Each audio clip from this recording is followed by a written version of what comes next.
अस्सलामुअलैकुम। मोहम्मद अज़हर सिद्दीक अपने programme mess views के साथ हाजिर खिदमत है। बहुत अहम इशू है और ये जो चाहते थे कुछ फ़ायदा देना या कुछ साजिशें चल रही थी या कुछ ऐसे हालात और वाक़यात बनाए जा रहे थे, वो अपने ही से आम में खुद फंस गया।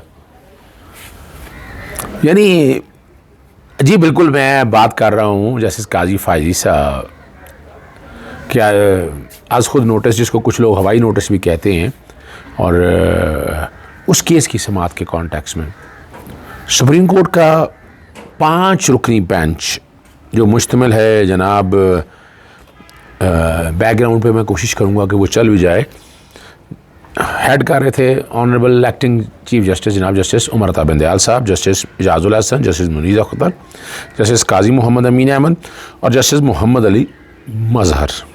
ये सुओ मोटो केस 4 of 2021 है और ऑर्डर है 22 अगस्त 2021 का।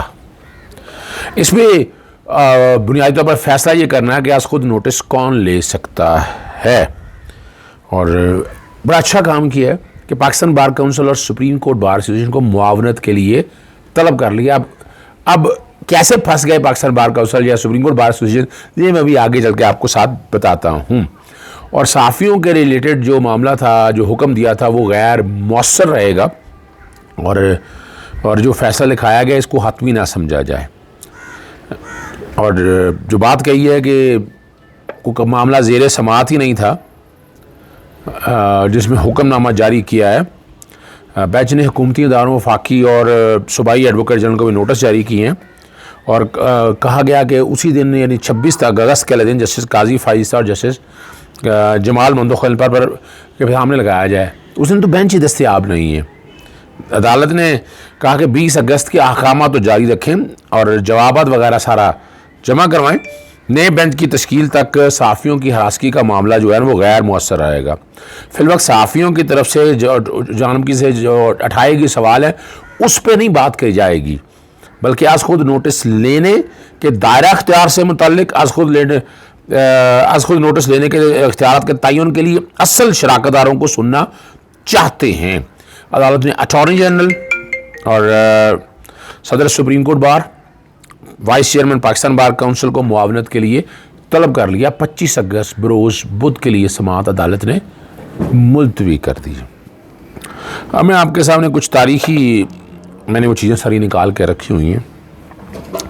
Pakistan bar council for framing rules, अब ये ज़रा बड़ी मज़ेदार चीज़ है जो आप परेशान होंगे सुनकर कि पाकिस्तान बार काउंसिल ने क्या डिमांड की हुई है।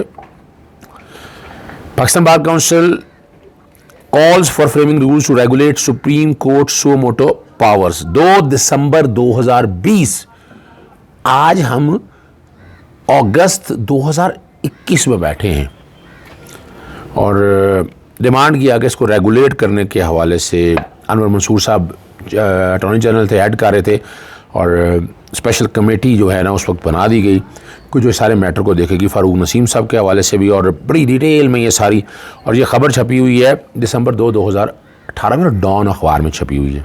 आगे चलते हैं, सिर्फ यही नहीं है, अब परिजाना होगा आगे ट्रिब्यून में, हमारे दोस्त यहाँ सनात कवर करते हैं उसको, और उसमें भी बाकायदा इस कॉन्टेक्स्ट में ख़बर में बड़ी डिटेल में जो चीज़ें सारी सामने आई हैं मैं वो सामने रख देता हूँ आपके।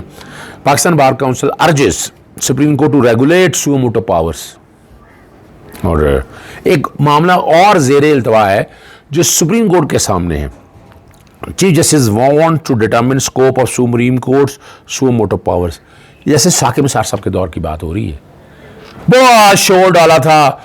मैं हैरान होता हूँ ये दोहरे चेहरे के ऊपर पाकिस्तान बार काउंसिल के कुछ लोग और सुप्रीम कोर्ट बार एसोसिएशन उसमें बड़ा शोर डालते थे कि जनाब ये क्या हो रहा है, ये सुपर जुरिसडिक्शन क्यों नहीं आ रही, आर्टिकल 184(3) के साथ ये कुछ हो रहा है। और जो अब हुआ था ये वो तो चलो चीफ जस्टिस करता था ना, ये जजेस जैसे किसी एक की स्टेटमेंट नहीं आई, तो साजिश का लफ्ज़ जो है वो समझ आना चाहिए हर एक को। बड़ा ये नहीं कोई मुश्किल बात नहीं है जो दिक्कत हो समझने के कॉन्टेक्स्ट के हवाले से, बड़ा सिंपल सा और आसान सा इशू है। और ये सितंबर 8, 2018 को तो chief justice Pakistan Mian Saqib Nisar on Friday expressed his intention to examine and determine the scope and jurisdiction of Supreme Court under Article 184(3) of the Constitution that empowers the court to intervene in order to enforce fundamental rights. 3 member bench, ये भी background पे चल रहा होगा और आप यहीं से समझ लीजिएगा। और पाकिस्तान बार काउंसिल के जनाब उस वक्त कामरान मिर्ज़ा साहब थे वाइस चेयरमैन, वो सारे मामले को देख रहे थे। आपको याद होगा कि ये बुनियादी तौर पर इशू है क्या। इशू ये है कि फैसल मीर हामिद मीर के भाई हैं, उन्होंने पोस्ट ऑफिस के बारे में झूठी खबर लगाई। पोस्ट ऑफिस वालों ने दरख्वास्त दायर कर दिया FIA के सामने, FIA ने नोटिस लिया इस बारे मामले का। इस तरह हमारे दोस्त हैं इमरान शफकत साहब, उन्होंने कुछ प्रोग्राम ऐसे किए, जादू टूना या इस तरह की बातें, अच्छा नहीं लगता ये सारे, यानी जो है ना सियासी लीडर्स के बारे में तो बात करनी चाहिए आपको, उसमें कोई हर्ज नहीं है, उसमें रुकना भी नहीं चाहिए और बात बड़ी क्लैरिटी के साथ आनी चाहिए। लेकिन सारे मामला को सेटल करने के लिए आपको कानून ने तरीक़ाकार दिया हुआ है। और सबसे पहला जो था ना, शिफा यूसुफ़ज़ई ने असद के अगेंस्ट दरख्वास्त दी थी। इस्लामाबाद हाई कोर्ट ने इस मैटर की कॉग्निजेंस लिया। फिर इस्लामाबाद हाई कोर्ट ने FIA के इख्तियारात को देखा और ये मामला निपटा दिया। तो यहाँ उस ऑर्डर को चैलेंज करना चाहिए था ना, वो ऑर्डर तो चैलेंज नहीं किया, वो तो ऑर्डर फाइनलिटी की तरफ चला गया, वो तो फाइनल हो गया। अब FIA देख रही है, तो यहाँ बाकी FIA की तरफ देखना है, बिल्कुल देखना चाहिए। इट्स अ गुड इशू, इसको 184(3) में लेके आना चाहिए था, लेकिन इस तरह नहीं क्लोज डोर के अंदर बैठ कर चीज़ें डिसाइड हों और सारे उस टाइम पे आएँ और जस्टिस काजी फाइसा के सामने क्यों लेकर जाएँ मामला। चीफ जस्टिस के सामने आता, वो दरख्वास्त लिखते, जो एसोसिएशन दरख्वास्त लिखती वो लिखते या 184(3) की पिटीशन दायर करते। तो डाउट तो क्रिएट हो चुके हैं ना सारे मसले के अंदर। और जिस तरह हुआ वहाँ बैठना, फिर बेंच का कहना, मैंने तफसील में बात कर दी है और वायलेशन ऑफ ओथ बड़ी क्लैरिटी के साथ मौजूद है और देयर इज़ अ पॉसिबिलिटी ये सुप्रीम जुडिशल काउंसिल में मैटर ये जा सकता है, डिपेंड करता है। जस्टिस काजी फाइसा के अगेंस्ट अगर देखा जाए तो 2 तो मामला बनते हैं। एक तो प्रॉपर्टी या सेल परचेज़ कॉन्ट्रैक्ट्स के उनकी मिसेस के नाम पर, और नैब उसमें इख्तियारात इस्तेमाल नहीं कर रहा, वो एक अलहदा इशू है। 7 बच्चों के जो अखराजात थे, या तो अखराजात होंगे या प्रॉपर्टीज़ खरीदी जाएंगी, तो दोनों में अगर अखराजात भी किए हैं तो वो पैसे की सोर्स, पैसा लिया आया कहाँ से, टैक्स नहीं दिया, ये सारी तफसीलात जो हैं अभी तक सुप्रीम जुडिशल काउंसिल क्यों नहीं मैटर को देख रही। हाँ, एक आप लोगों का बड़ा सवाल था कि अभी तक नज़रसानी का इतना बड़ा तो इशू है नहीं, एक लिमिटेड टाइम है जिसमें डिटेल आपको डिसीजन जो है ना वो रीजनिंग देनी है, और अभी तक उस पर रीजनिंग आई नहीं है। रिव्यू के कॉन्टेक्स्ट में पूरे का पूरा फैसला सेट असाइड कर दिया, बल्कि उससे आगे चले गए थे। उस रिव्यू बेंच ने जो फैसला किया है उसमें क्यूरेटिव पिटीशन दायर की, नज़रसानी पर नज़रसानी की दरख्वास्त दायर की, उस पर बैठ कर फैसला होना है कि उसको कैसे टेकअप करना है। ये वो सारी चीज़ें हैं ना जो अब तय होने वाली हैं और देखने वाली हैं। आप लोगों के सामने रखने का मकसद ये है कि क्लैरिटी के साथ चीज़ें आ जाएँ। इसीलिए तो कहा जा रहा है कि कहीं ना कहीं कुछ गड़बड़ तो है, कि सारी चीज़ों को अगर सामने रख कर देखें क्या ज़रूरत क्या थी। मैंने ये भी बताया, इवन सहाफ़ियों के अंदर बहुत डिवाइड है इस इशू के ऊपर कि ये हमारे इशू सेटल करने की बजाय मज़ीद पेचीदा कर दी, और हालात और वाक़यात ऐसे ही हैं। सहाफ़ियों का आज़ादी के हवाले से बड़ा वाज़ेह तौर पर मैं बड़ा हामी हूँ, आर्टिकल 19 की एनफोर्समेंट चाहता हूँ मैं भी।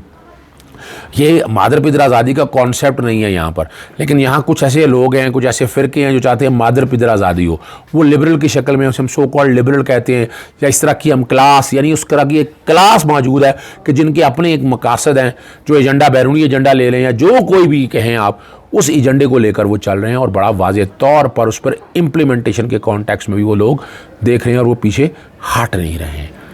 अब हमारे सुप्रीम कोर्ट पर बड़ी वाज़ेह तौर पर ये चीज़ें सारी आ चुकी थी, बड़े मसाइल हैं, दिक्कतें हैं, परेशानियाँ हैं। इस कॉन्टेक्स्ट में लोगों में एक इस्तराबी कैफियत है कि जस्टिस काजी फाइसा के बेंच ने अपने इख्तियारात को तजावुज़ किया, और ये मैटर भी अगर था तो चीफ जस्टिस के पास भेजते, वो देखते, वो बेंच बनाने का भी कह दिया। अब वो मैं भी क्लियर कर चुका हूँ कि एक चीफ जस्टिस और एक जज में बहुत ज़मीन आसमान का फ़र्क है एडमिनिस्ट्रेटिव इख्तियारात के ताबून। जहाँ तक जुडिशल इख्तियारात की बात है, जुडिशल इख्तियारात तब मिलने हैं आपको कि जब आप तक चीज़ आ जाए, अपने तई बैठ के इख्तियारात आप ले लें। तो ये तो फिर वो जंगल में कानून वाली बातें हैं ना, जिसका दिल चाहे जो मर्ज़ी बैठा है, जहाँ बैठा है वो अदालत लगा कर बैठ जाए। एक निज़ाम है, उस निज़ाम के तहत चलना है, हर एक को उस दायरे में रहकर काम करना है। ये बड़ी क्लैरिटी के साथ चीज़ें मौजूद हैं। और ये मैंने आपको कह भी दिया था और मैंने डिमांड भी की थी अपने पहले प्रोग्राम के अंदर भी कि जनाब ये इस मामले को सुप्रीम कोर्ट को मैटर टेकअप करना चाहिए, लार्जर बेंच बनाना चाहिए और जस्टिस काजी फाइज और जस्टिस मंदोखेल साहब इस बेंच का हिस्सा नहीं होने चाहिए। मैंने ये बात बड़ी क्लैरिटी के साथ रखी थी आप, और मकसद मेरा बड़ा सीधा सा है, आइन और कानून की पासदारी हो, बालादस्ती हो, या मादर पिता आज़ादी का कॉन्सेप्ट ना हो। और अब आपके सामने ये सारी बात रख दी है मैंने। 25 अगस्त तक अब देखेंगे आगे केस क्या होता है, और मसाइल बन जाएंगे, प्रॉब्लम में आ गए हैं, पाकिस्तान बार काउंसिल में आ गई और सुप्रीम कोर्ट बार से मेरे जो इतने ऐसे शो डालते फिर थे, अब वो किस मुंह से आकर कहेंगे नहीं नहीं नहीं बिल्कुल सुपर जुरिसडिक्शन होनी चाहिए, ये करना चाहिए। तो देखिए अब आगे होता क्या है। गेम जो है बड़े दिलचस्प मरहले में दाखिल हो चुकी है। अस्सलाम वालेकुम, अल्लाह हाफ़िज़, पाकिस्तान जिंदाबाद।